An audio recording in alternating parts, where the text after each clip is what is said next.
Drop it.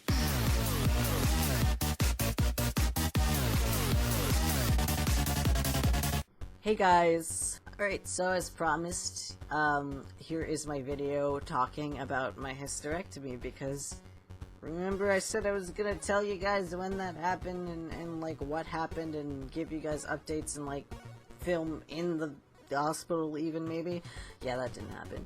Because that was back when my acne was still out of control and I did not want people to see my face. But I shall give you guys a rundown on how that went and all that fun stuff. I can't remember every exact specific date, but I went in to see my surgeon and we talked and she was really nice, and basically they made sure that it was something that I definitely wanted to do, because obviously it's irreversible. We went through why I wanted to do it. Like, for one, obviously, because I'm a dude and I don't really want to be pushing babies out of my mangina.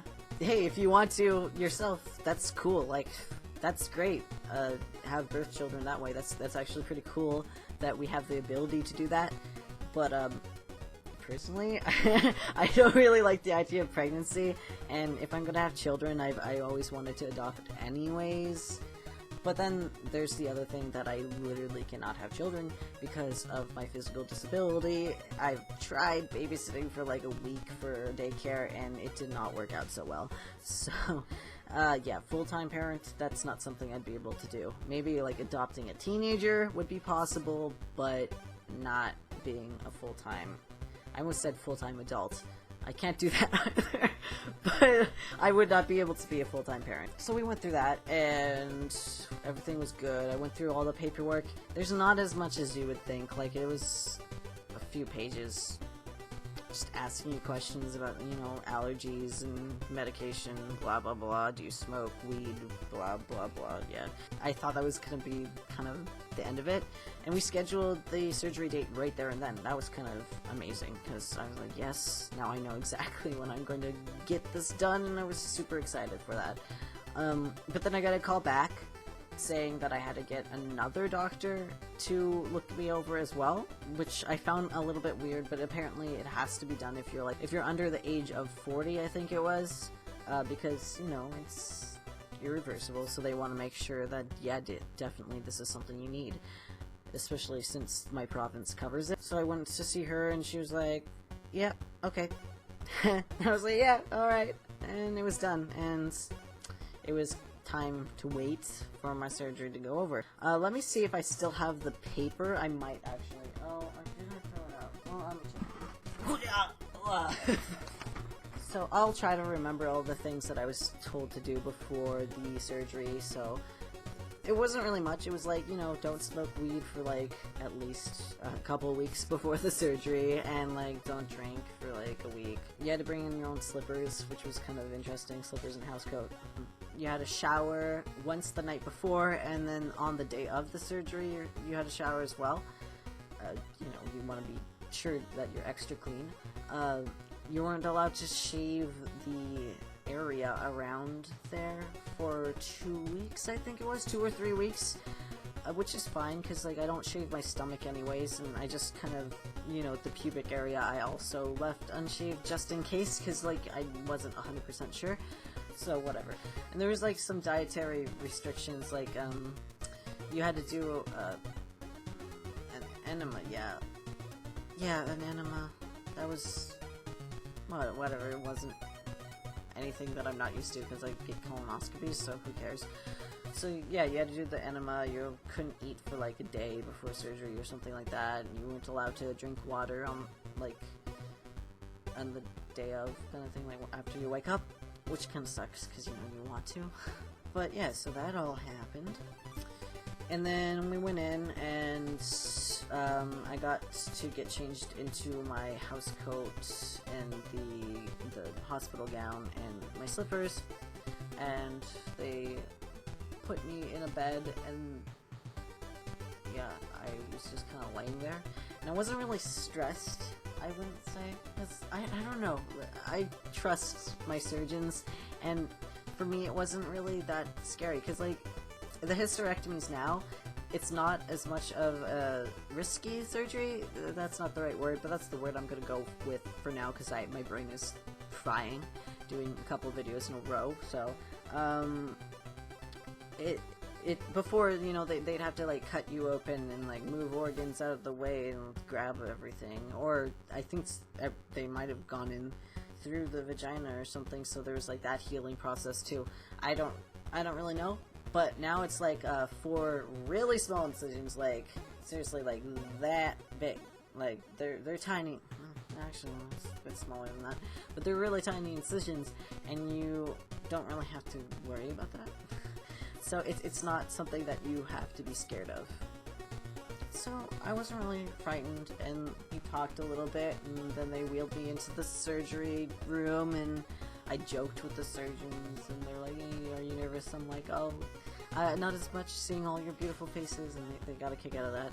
And then, you know, they put the mask over or whatever, told me to count backwards, and poof, I was out.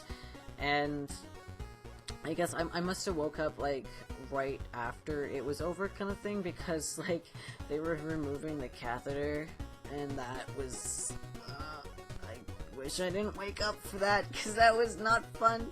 That did not feel comfortable. I did not like that, and oh god. But that was like the worst of it. Also, like, people say, oh, the hysterectomy is like so minimum amount of pain as compared to like top surgery. So I was like, oh, so there's gonna be like no pain with hysterectomy, and I was wrong. It still hurt. It wasn't like horrible pain.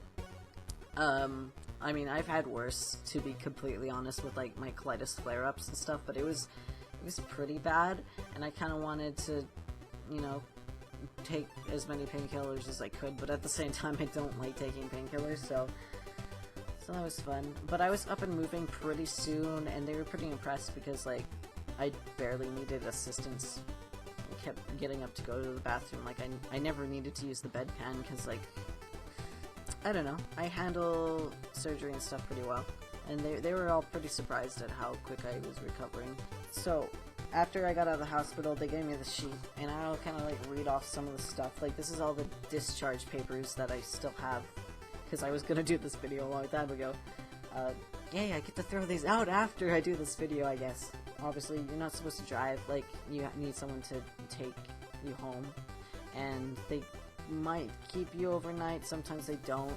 I was really stressed out because, like I've said, Tumblr is like my job now, and not just that, like Discord, like this online chat that I go on, like all my friends are there, and I get really stressed when I'm away for too long. So I thought I was gonna be without them for a really long time, but I was allowed to use the internet when I was staying there, so that was really nice. Avoid lifting more than 10 pounds for 4 to 6 weeks. Avoid pushing and pulling, like vacuuming, shoveling, sweeping, or whatever, for 4 weeks. Avoid baths and swimming until the incision has healed. And that makes me sad because I was like, we had literally just moved into this place, and like there's like a jacuzzi bathtub, and I was really sad because I really wanted to try it out, but I couldn't.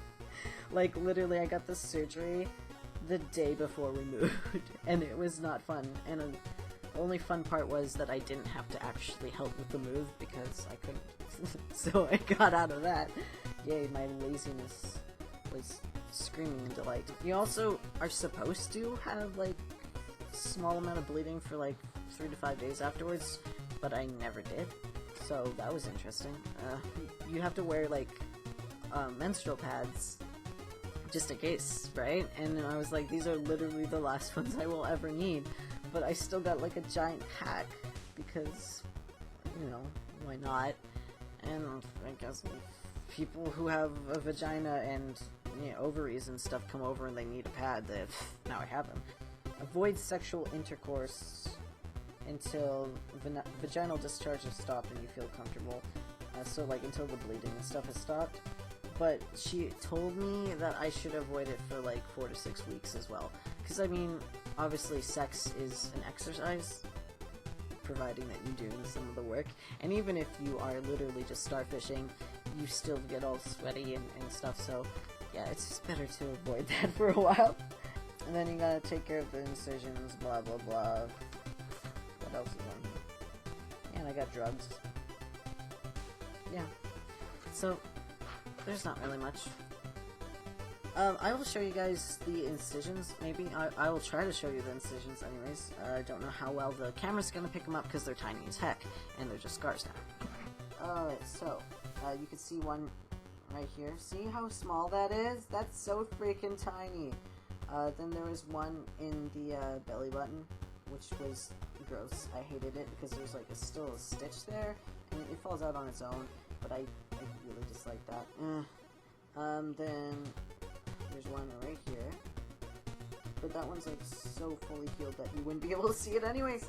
So yeah, there's that. Oh, that is a pleasant angle. No, cat, I love you. You want to say hi? Hi, Jinkies.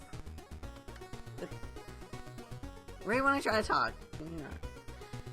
I'm just gonna ignore him. I apologize.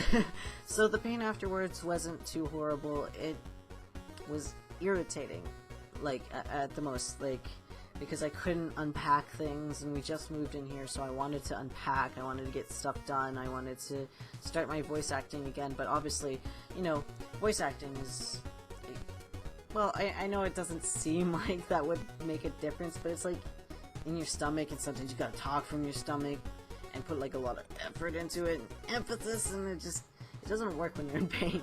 So, yeah, that was fun. So I took it easy for a while, and then I got all healed up, and now there's no possibility of babies, and there's no estrogen being produced, and it's all fine and dandy. Hysterectomy is definitely one that I recommend for anybody who doesn't want their ovaries anymore, because it is not that hard, it is not that scary, there's not that much pain, and yeah, it wasn't bad. Oh, can't. No, you went up again? Want me to pick you up again? Yeah.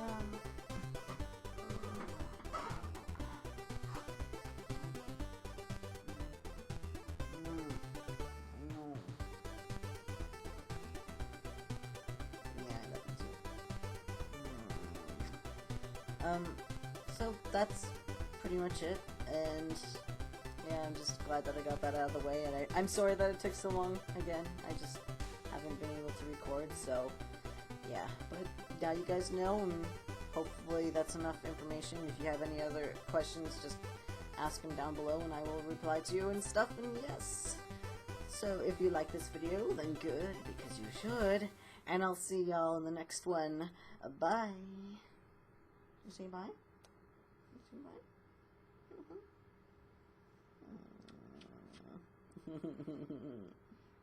Bye.